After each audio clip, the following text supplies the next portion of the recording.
Chapter 23 Wolfbrother. From the beginning of their journey, Perrin knew it wouldn't be easy, starting with Egwene's insistence that they take turns riding Bella. She claimed they had to travel too far to walk all the way on foot, and her jaw clenched when he declined. He protested he was too big for Bella, and he's used to walking. Egwene twisted his words to imply she was too weak to walk, then told him not to ask for her aid when his feet were blistered, and why should she be the only one saddle sore? In the end he acquiesced, but insisted she take the first turn, threatening to put her in the saddle if she didn't move herself. She looked startled, then mounted, trying to make it seem it was her idea. Leaders in stories never had to put up with things like this. Whenever he tried to avoid his turn, she would bully him into mounting, and with his big size he was sure the shaggy mare looked at him with reproach. Soon he flinched whenever he heard Egwene say, "It's your turn, Perrin." Leaders didn't flinch or let themselves be bullied, but then they didn't have to deal with Egwene. At the end of the first day, Perrin set snares for rabbits while Egwene made up the fire. When he returned with a scrawny rabbit, he caught her sat staring at the unlit wood. He asked, "What are you doing? You can't wish a fire into existence. Get your flint and steel out." Egwene admitted she didn't have one. She lost it in the river, and confused, he asked how she had a fire that morning. "It was so easy back on the riverbank, just the way Moraine Sedai showed me. I just reached out," she gestured, grabbing at the air. "But I can't find it now." Perrin licked his lips nervously, asking if she means the one power, and she nodded. He called her crazy. She can't play around with it.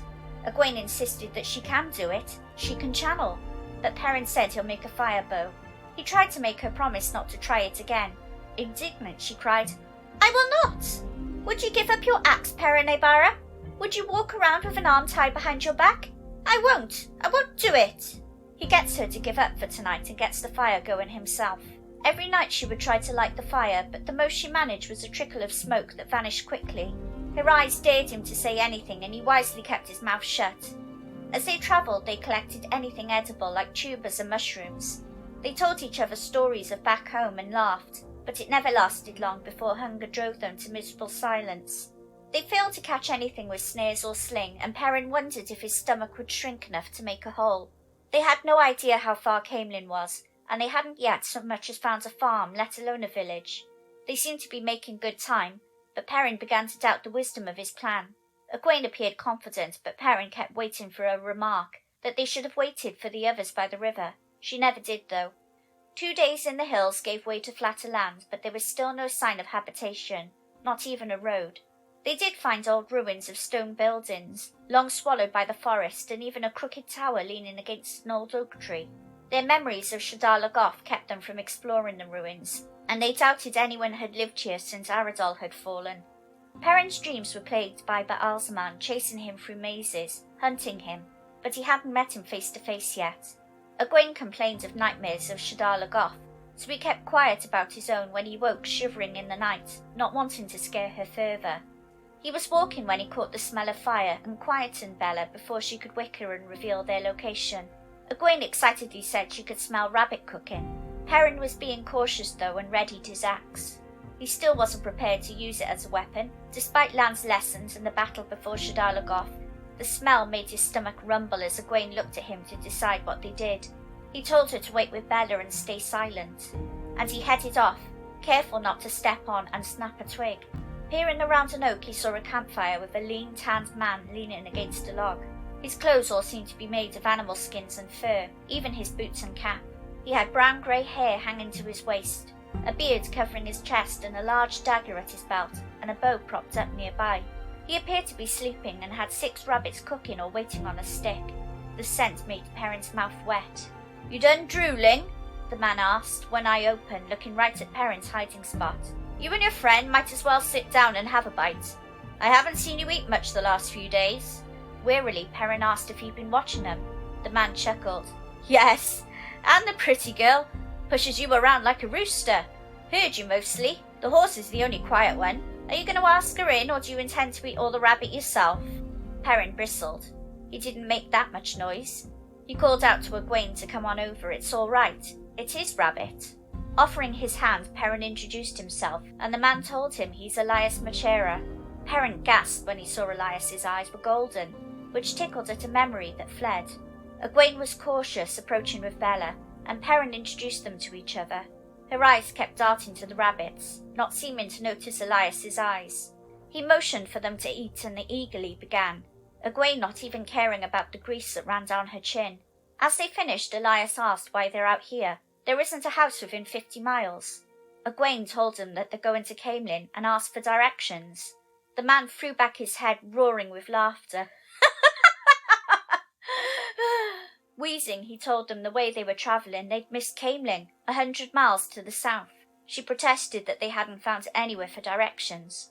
Elias explained that if they kept going, they'd end up at the spine of the world and never meet a soul. Any further, and they'll be in the Aiel Waste, and they don't like strangers, then started laughing again. Perrin began to wonder if he was mad.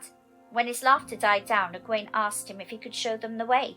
In a flat voice, Elias declared, "I don't much like people. I don't even go near farms or villages often. They never like my friends. I wouldn't have helped you if you hadn't been stumbling around like innocent newborn cubs." Egwene persisted, asking if he could just point them in the right direction of a farm or village. Elias cut her off, saying, "Be still. My friends are coming." Bella whinnied in fear, jerking at her reins, and Perrin rose to calm her, as shapes appeared all around them. Bella reared and screamed, making Elias tell him to quieten the mare. They won't hurt her if she's still. 4 shaggy wolves stepped into the light as if the humans weren't there, lying down by the fire. The firelight reflected off the eyes of more wolves in the darkness. Yellow eyes, just like Elias's. He began to reach for his axe, but Elias warned him against it. If they think he means to harm them, they'll stop being friendly. They all stared at Perrin, and it made his skin itch. The wolves relaxed as he moved his hand away from the axe and sat back down.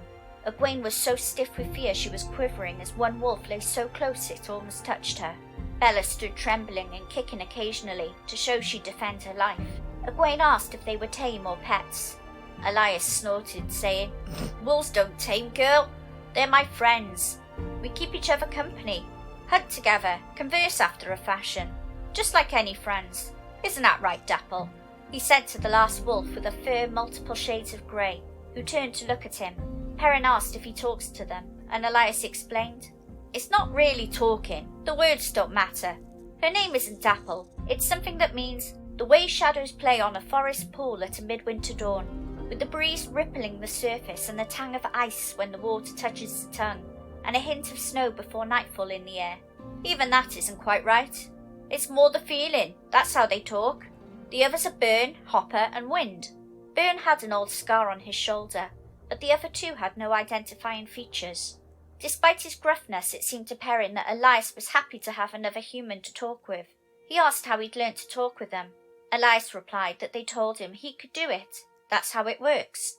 They find out and tell the human. Some people thought he was touched by the Dark One, because wolves kept appearing wherever he went. People began to avoid him, and he noticed the wolves seemed to know what he was thinking and were curious about him. They were glad to find him, saying it had been a long time since they hunted with men, and when they say a long time, he gets the impression they mean beyond the break-in. Every wolf remembers the history of all the wolves, but it can't be put into words. Their memory of hunting with men is like a shadow of a memory. Egwene asked if he could teach them to talk with the wolves. Elias snorted again and said that it can't be taught. You either can or can't. They say Perrin can, though. Perrin looked at Elias, thinking he really was a madman, and shifted uncomfortably. Elias said that they're going to Camelin doesn't explain why they're here, days from anywhere. Perrin looked to Egwene. They'd concocted a story for anyone they met, to avoid giving any true information yet sound realistic. Who knew what careless words might reach a fade? Egwene told Elias that they were from a village in Sardea, and grew up together on merchant and gleeman's tales of the world, which they'd left to sea. Perrin was proud of their story. They'd worked on it for days. When Egwene finished, Perrin added that they wanted to go to Maradon to see the king, but it was the first place their fathers would look for them. Elias nodded, calling it quite the story, but there's quite a few things wrong with it as well, particularly the part where Dapple says it's all lies. Egwene exclaimed, "Why would they lie?" as the 4 wolves watched them intently. When Perrin went to touch his axe, they rose, hackles up and growling. Egwene said they'd leave if Elias wants, but he told them, "I want to know about the shadow spawn. Dapple says she smelled them in your minds throughout the story. You're mixed up with Trollocs and Eyeless somehow. Wolves hate them more than anything, and Byrne wants to be done with you. It was Trollocs who gave him his scar when he was a yearling. Game is scarce, and you'll make up for it. Why don't you tell me about it? I hope you aren't dark friends. I don't like killing people after feeding them. Just remember, they'll know if you're lying, and Dapple is almost as upset as Byrne. Elias's eyes burned intently like a wolf's eyes, Perrin thought. Egwene was looking to him to decide what to do. He was the leader again now, he supposed. When the wolves started growling again, Perrin told them he'll comply. He started with Winter Night and everything in between. Elias's expression not changing, and the wolves clearly listening. He only admitted the dreams he'd been having, and was hoarse by the time he was finished. Elias mused over Trollocs being so far south, then told them, I don't hold with Aes Sedai. The Red Azure wanted to gentle me when I told them to their faces they were Black Azure. They didn't like that, but couldn't catch me, though they did try. Had to kill a couple of warders. Nasty business.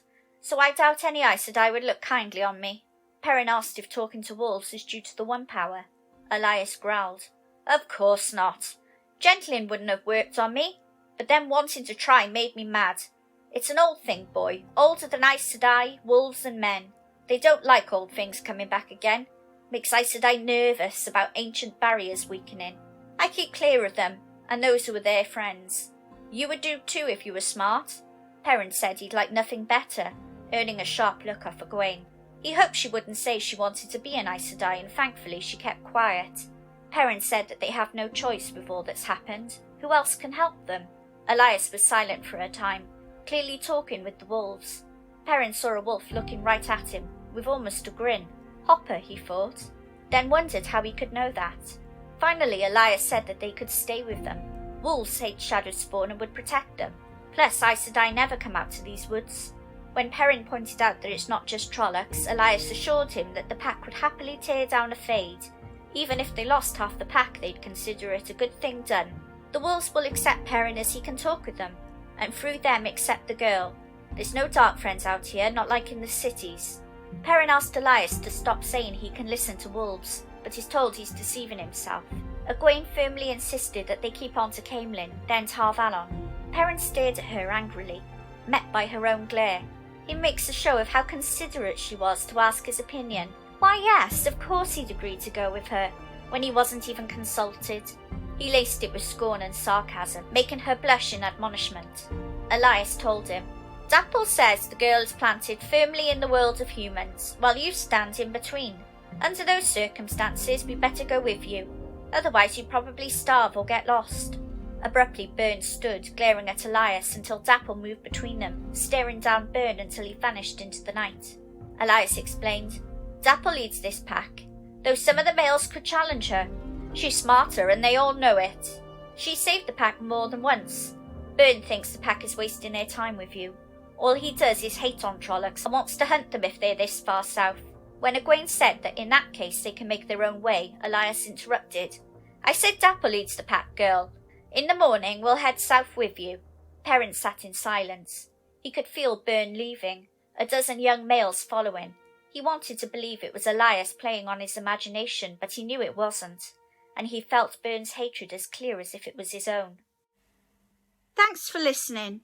Please like, share and subscribe and help get a new channel off the ground. Thank you.